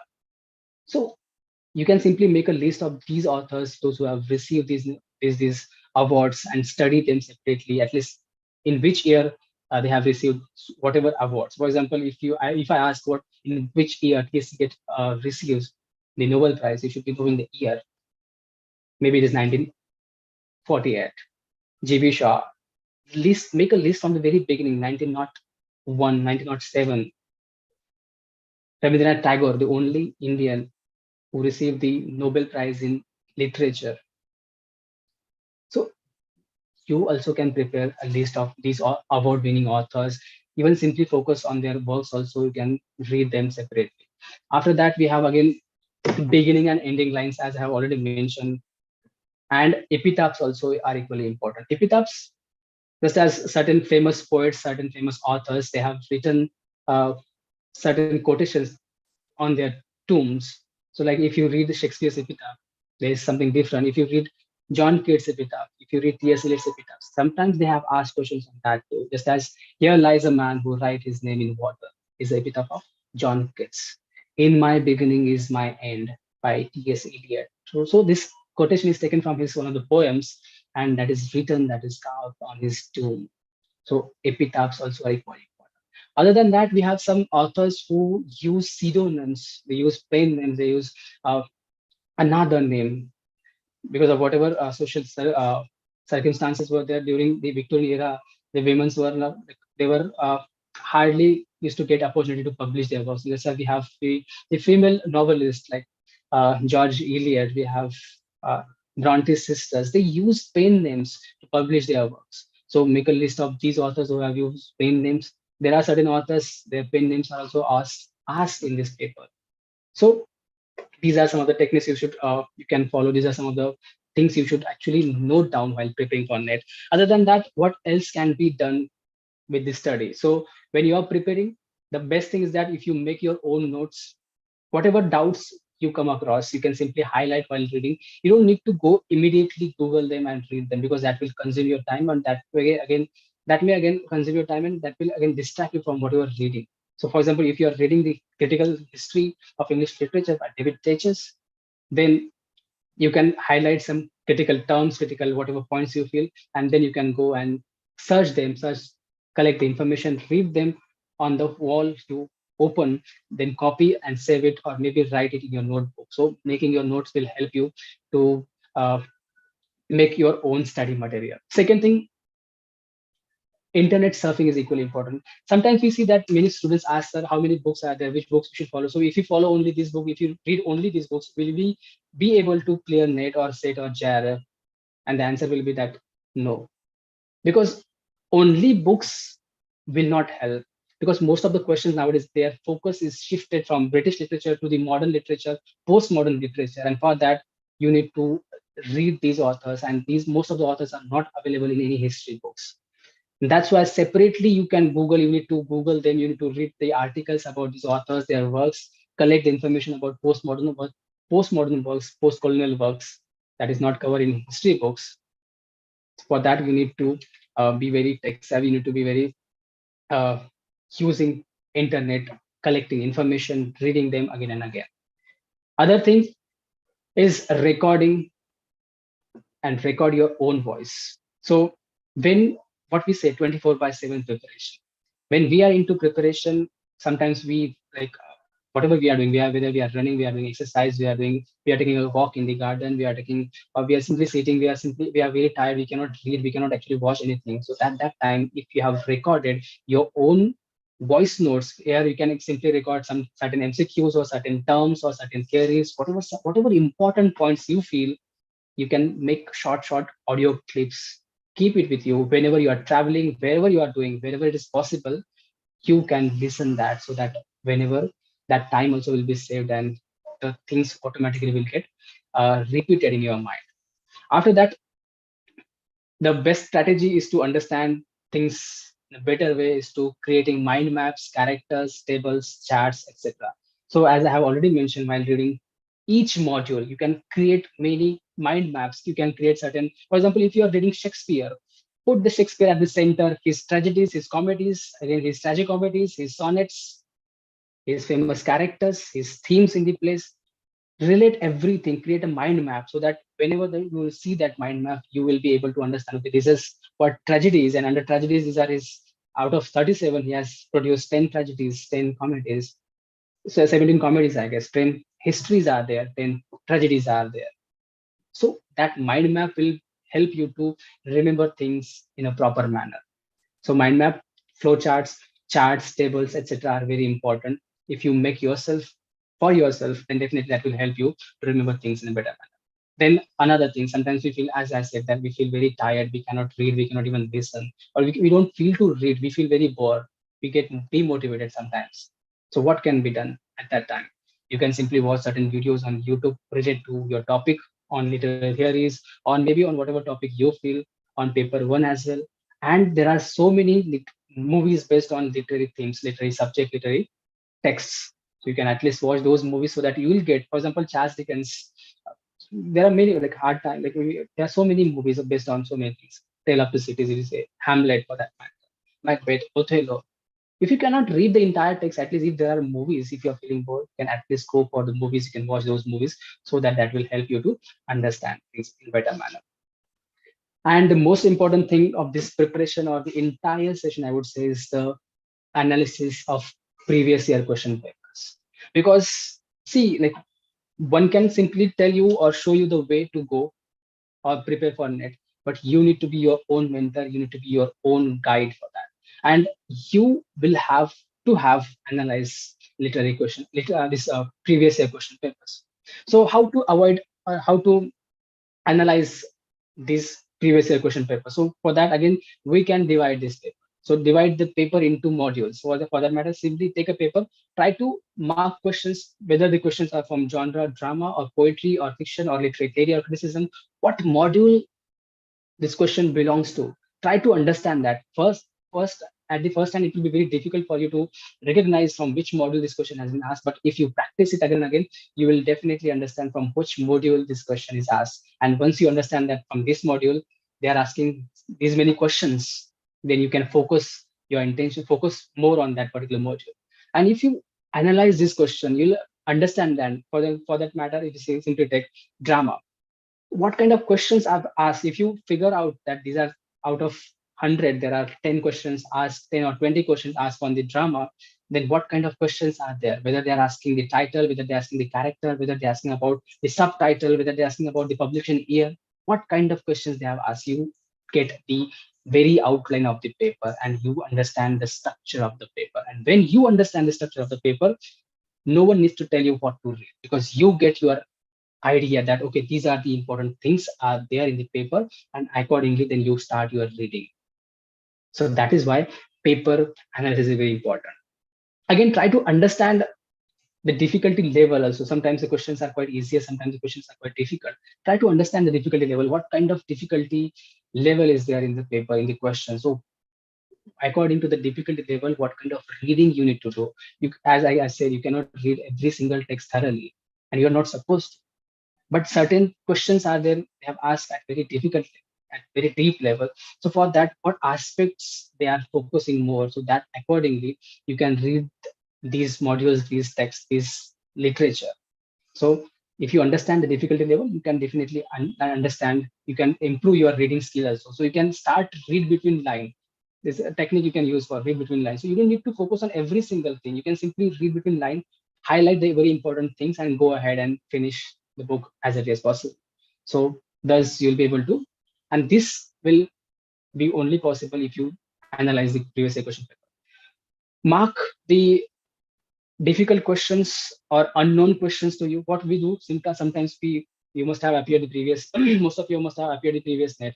Download the paper and mark the wrong questions you attempted, and try to understand your strong area or weak area, so that so that you will get to know that in British literature, whatever questions they ask, you were able to answer 8 questions out of 10. So British literature is your strong area. You understand that. But if you again see the literary theory and criticism portion, you see that, okay, you could hardly answer 5 to 6 questions out of 10. So you need to focus more on literary theory and criticism.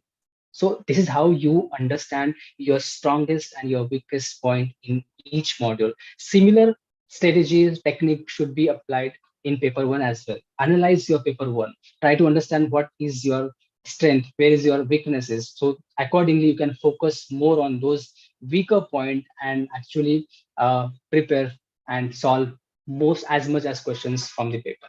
So that is very important. And one more thing is that solve question papers. Again, you need to solve question papers, previous year question papers, or whatever mock test you have.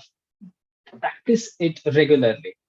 And from 2014 onwards, you can consider paper analysis, because earlier papers were very different and very easy. But from 2014 onwards, if you see the questions, as you start solving question papers, it will be very easier for you. Sometimes you'll find that, oh, the questions were quite easier. If I would have applied for this post, I would have this exam, I would have cleared that.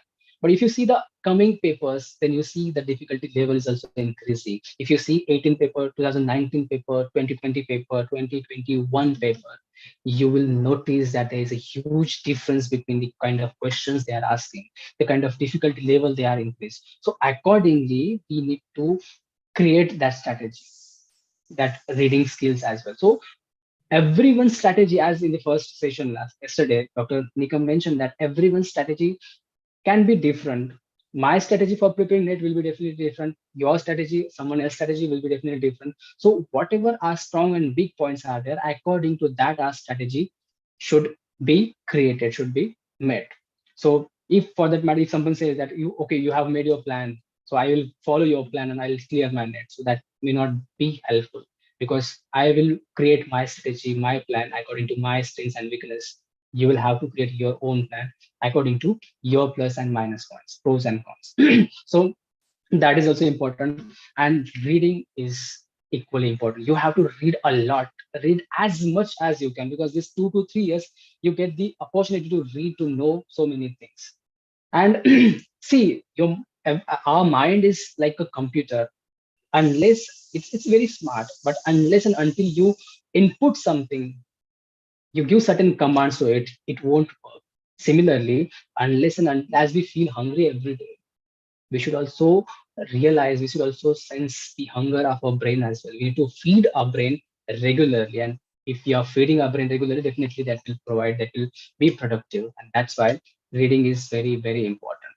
How, again, certain statistics will be there, like group discussion. Most of the people believe that group discussion is a waste of time. It consumes a lot time, so that's why they feel that they should not take part in discussions. But I would suggest you should begin with group discussions. What happened, for that matter, sometimes if you are studying, discussing things in a group, it will help you to read or to know so many things in one time. You as an individual have a limitation, but if as a group, at least the imitation, that limit will get pushed. For example, if 7 or 5 to 7 students group is preparing for net, so one will come up with the idea that he will say that, okay, I have read today Shakespeare. You don't need to tell everything about what you have read.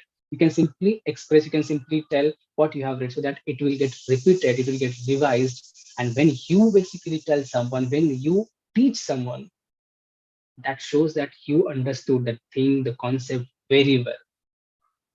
And that's why discussion is important. For example, I was giving example of the group study. So one student will come and will say that, okay, today I have read Shakespeare and he has written 36 plays. Then someone will say, no, he has not written 36 plus, he has written 37 plus. But again, third student will come and he'll say, no, he has not written 37 plus, he has written 36.5 plus. And again, fourth student also will come and will say, no, though he has written 36.5 plus, the last play is finished or completed by so and so person. Or see, this is how whatever aspects are there, so many aspects are there. Maybe your perspective is something different, someone else's perspective is something different. So you get to know so many things if you are discussing with each other. Many people believe that while discussing, it consumes a lot of time. But again, if it is consuming a time, but definitely that is giving you in return a lot of knowledge as well. So consider group discussion is also one of the important part of your preparation. As I have said, question paper analysis is also important. Without question paper analysis, you cannot go ahead, you cannot understand what the question pattern is, what kind of questions are asked. So question analysis also, paper question analysis also equally important. And other than that, we have one more thing to keep in mind. Make your own notes, which I have already highlighted. And other than that, ask thousands of questions every day to yourself. I sometimes begin with this quotation that ask thousands of questions every day. Whatever you are reading. For example, if you have started reading of literature, history of English literature, don't simply go ahead. Don't simply leave things unknown. For example, you are reading the age of Elizabethan age. Why this age was called Elizabethan age? Then if you are reading the age of reason, 18th century, why it was called 18th century? Try to know the reason behind it. Try to know the logics behind it. Try to know the connections behind it. Why it was called the age of reason? Because in that period, most of the literature was produced, and that literature was written by using only the intellect, the reason. That is what is said. You can see, you observe the 18th century literature. There is the majority of the farces basically are there. Satire is there. Satire was dominant in that age. So to write satire, you need to use reason. To write poetry, you need to use emotion. So emotion, reason, how they are associated as far as writing is concerned. That's why 18th century is considered the age of reason. We have romantic age. Why it was called romantic age? What were the things that made it romantic age? What is postmodernism? What is drama? What is catharsis? Whatever doubt you have while reading, you will come across so many new words, new terms, new authors, new anything, new poetry as well. Question them. Try to find out those questions, and once you get this habit of asking questions to yourself, you get so many topics to read, so many topics to know, so many topics to understand. So this habit can give you access to the world literature. So that's why asking questions to yourself is equally important. Revision is this another point which you need to do. Most of the time what we do is we simply read and we simply leave the paper, we simply leave the portion. We don't touch that paper, that syllabus, that portion again. But that may not help. We need to revise things. If you are reading something in morning, just as what we used to basically do, we used to prepare for net. We used to discuss things what we have read in the morning, we used to discuss in the evening with his friends, so that it will get revised. And if it is get revised, then it basically you will be able to remember it very easily. So that's why revision is also important. Last thing I would say is that you need to be very positive and consistent when you are preparing, because there will be so many people, they will tell you that what is there in the net when you're preparing. We have, even there are so many people, they have clear net, and after that even they don't have job opportunities and all. So what to do with that? Why to clear net? Why to prepare for that? Keep distance with these kind of people. Only focus on what you have to do. See, when you clear net, then the second stage will begin. But before that, do not even think, don't bother yourself to think negative things about net, set, get, Jrf. So you need to be very positive, you need to be very consistent. What happens sometimes, you appear for the net paper and then you don't clear that. And then you get very depressed, you get very nervous, and you feel that it is very difficult. Sometimes you cannot do that. Don't feel, practice it again and again, read again and again, prepare again and again, be consistent while preparing. And definitely this practice, as you must have heard that practice makes man perfect, one day definitely you'll be able to clear net, set, Jrf, whatever is desired goal. You just need to prepare your strategy plan, make your plan, act on the plan, follow that, and definitely that will lead to your reward. Well, I have already prepared a exhaustive list of the books, as many of the students were asking, sir, can you provide certain books? So I have prepared a list. I will be sharing that list in the Telegram group, which you have already joined. So I'll be sharing a doc where you will be getting the names of the books for what you, and even the links of the books there. From there, you can download those books and read those books. So this was what I hope I have taken more time of yours to talk about the UGC Net and Set and Jrf. Thank you so much for listening me patient. Thank you so much, sir, for your valuable insights, as well as illuminating us about GATE, that is Graduate Aptitude Test in Engineering. And I hope, sir, you have covered all the questions also in the comment box. Thank you so much. So this was all about this event. And it's my privilege to propose a vote of thanks and acknowledge the contribution of those who work round the clock to make this workshop successful. I shake Anam on behalf of Padma Shri Anna Sahib Jadhav, Bharatiya Samaj Niti Mandal, B.N.N.College, and the entire fraternity of the institution. First of all, extend my most sincere thanks to the Almighty God for making today's event a resounding success. With His blessings and grace, we are able to make this event what it was. I extend a really heartfelt thanks to our speaker and presenter, Sir Shivaji Ingoli, who spared time from his busiest schedule to grace the occasion. Today, sir, we had an opportunity to hear your thoughts, and this will surely going to encourage us in our future events. Your thoughts, sir, have enlightened our minds and have shown us a new path. My gratitude to all the speakers for gracing the occasion and sharing their opinions today. A special mention to our respected organizer, Principal Dr. Ashok Vaz, Dr. Subir Nikam, Dr. Shashikant Malhonkar, for being the catalyst that stimulated us to do our best, and standing as pillar of strength. With a deep sense of appreciation, we thank our loving professor, Rajni Wagmare, for her untiring efforts in guiding us through the entire workshop. I would like to end by giving the information about tomorrow's workshop, which is on the topic, English in India, History, Evolution, and Futures, by the speaker, Vyalsunda K. Paigonde. The workshop will be hosted by Aisha Nasiri. So, dear viewers, stay tuned with us for tomorrow at the same time. Thank you. Good night. Take care. Thank you so much.